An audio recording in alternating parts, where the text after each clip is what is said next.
சிவாய நம. அனைத்து அடியார் பெருமக்களுக்கும் வணக்கம். இந்த வாக்கு உரையானது கடந்த 21/12/2025 அன்று இலங்கை கொட்டாசேனையில் நடந்த சிவபுராண கூட்டுப் பிரார்த்தனையில் அகத்தியர் பெருமானால் உரைக்கப்பட்டது. வாருங்கள், வாக்கின் உரைக்குள் செல்வோம். இறைவா, நீயே அனைத்தும். இறைவா, நீ நன்றாக இருக்க வேண்டும். அன்னை ஸ்ரீ லோபாமுத்ரா உடனுரை தந்தை அகத்திய மாமுனிவர் திருவடிகளை பணிந்து ஈரேழு உலகத்தையும் காத்து அருளக்கூடிய அன்னை ஸ்ரீ உண்ணாமலை அம்மை உடனுரை தந்தை அண்ணாமலையார் பொற்கமலத்தை பணிந்து பதிவினை வெளியிடுகின்றோம். வணக்கம். சித்தர்களோட இந்த தெய்வீக செய்தியை கேட்க வந்திருக்கிற நீங்க எல்லாரும் உண்மையிலே புண்ணிய செஞ்ச ஆன்மாக்கள். ஆமா, இந்த போதனைகளை கேட்கறது மூலமாவும் அதை பின்பற்றுறது மூலமாவும் உங்க வாழ்க்கையில நிச்சயம் நல்லதே நடக்கும். இன்னைக்கு நாம மகத்தான சித்தர்களோட ஞான பொக்கிஷத்திலிருந்து ஒரு மிக முக்கியமான செய்திய ஆழமா பார்க்க போறோம். சரி. இத கேட்கறது மூலமா உங்களுக்கு என்னென்ன நன்மைகள் கிடைக்கும்னு முதலியே சொல்லிடுறோம்.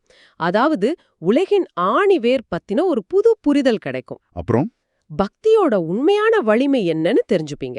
அது மட்டும் இல்லாம இன்னைக்கும் இந்த உலகத்தை காத்துக்கிட்டு இருக்கிற ஒரு பெரிய ரகசியத்தையும் நீங்க தெரிஞ்சுக்க போறீங்க. ஆமா, நாம இன்னைக்கு பார்க்க போற செய்தி மாமுனிவர் அகத்தியரோட சித்தன் அருள்ங்கிற மூலத்திலிருந்து வருது. ஓ, சித்தன் அருள். இதோட மையக்கருத்தே இலங்கை உலகத்தின் மூலாதாரம் என்பதுதான். இந்த ஆழமான கருத்தோட வெவ்வேறு பரிமாணங்களை தான் நாம இப்ப ஆராய போறோம். சரி, அதை விரிவா பாப்போம்.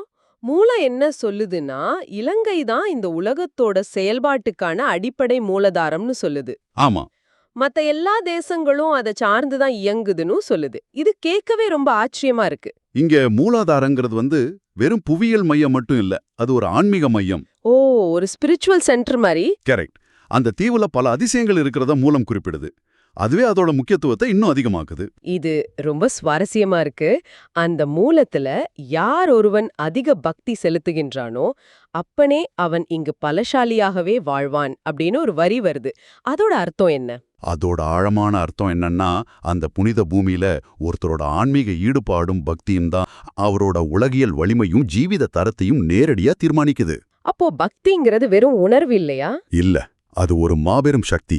அங்க பக்தி தான் உண்மையான பலம். அடுத்து மாமன்னர் இராவணேஸ்வரன் பத்தி ஒரு குறிப்பு வருது. அவர் உலகத்தையே பேரழிவிலிருந்து காக்க ஒரு செயல் செஞ்சதா சொல்லப்பட்டிருக்கு. ஆமா, அவர் இலங்கை முழுவதும் சில மறைப்பொருட்களை புதைச்சு வச்சதா மூலம் சொல்லுது. மறைப்பொருட்களா? அது என்ன? அது தெய்வீக ஆற்றல் கொண்ட சில பொருட்கள். ஆனா இதுல பிரமிக்க வைக்கிற விஷயம் என்னன்னா, அந்த பொருட்கள் இன்னிக்கும் செயலற்ற நிலையில இல்ல. அப்போ இப்போவும் அது செயல்படுதா? ஆமா, அவை ஒளி கல்ச்சைகளாக மாறி வானம் வரைக்கும் வட்டமிட்டு இந்த உலகத்துக்கு ஒரு தொடர்ச்சியான தெய்வீக பாதுகாப்பை கொடுத்துக்கிட்டு இருக்கு. கேட்கவே மேய்சல் இருக்குத. ஒரு பாதுகாப்பு கவசம் மாதிரி இல்லையா? அதேதான், ஒரு தெய்வீக பாதுகாப்பு வலயம். சரி, கடைசியா ஒரு விஷயம். கலியுகம் தொடங்கிறதுக்கு முன்னாடி இலங்கையோட பாதி பகுதி அழிஞ்சிடுச்சுன்னு ஒரு குறிப்பு இருக்கு. ஆமா, அதுவும் அந்த அழிவு திடீர்னு நடக்கல, மக்கள் அறியாமலேயே சிறிது சிறிதாக நடந்ததா மூலம் சொல்லுது. ஓ, கொஞ்சம் கொஞ்சமா. ஆமா, இது காலத்தோட சுழற்சியையும் இயற்கையோட மாற்றங்களையும் நமக்கு உணர்த்துது. அப்போ நாம இன்னைக்கு கத்துக்கிட்ட முக்கியமான விஷயங்களை ஒரு தடவை தொகுத்து பாத்துடலாம். நிச்சயமா. முதலாவது, இலங்கை இந்த உலகத்தோட ஆன்மீக மூலாதாரமா இருக்கு. சரி. ரெண்டாவது, அங்கே ஒருத்தரோட பக்தி தான் அவரோட உண்மையான பலத்தை தீர்மானிக்குது. ஆமா, கரெக்ட். மூணாவது, உலகை காக்கிறதுக்காக மாமன்னர் இராவணேஸ்வரன் புதைச்ச தெய்வீக பொருட்கள் இன்னிக்கும் ஒளிக்கற்றைகளா மாறி நம்மட பாதுகாக்குது. கடைசியா, கலியுகத்துக்கு முன்னாடி இலங்கையோட ஒரு பகுதி படிப்படியா அழிஞ்சிருக்கு. மிகச்சரியா தொகுத்தீங்க. இந்த மகத்தான செய்தி உங்களோட மட்டும் நின்னுடக்கூடாது. இது எல்லாருக்கும் போய் சேரணும். ஆமா, இது ரொம்ப முக்கியமான செய்தி. தயவு செஞ்சு இதை உங்க வாட்ஸ்அப், ஃபேஸ்புக், இன்ஸ்டாகிராம்னு எல்லா சமூக ஊடகங்களிலும் பகிருங்க.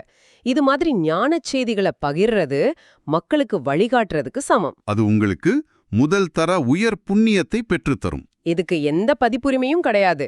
எல்லோரும் இலவசமா பகிர்ந்துக்கலாம். சித்தர்களோட இந்த ஞான செய்தியை இவ்வளவு பொறுமையா கேட்ட உங்க அனைவருக்கும் எங்க மனமார்ந்த நன்றிகள். ஓம் அன்னை ஸ்ரீ லோபாமுத்ரா உடனுரை தந்தை அகத்திய மாமுனிவர் திருவடிகளில் சமர்ப்பணம். சர்வம் சிவார்ப்பணம்.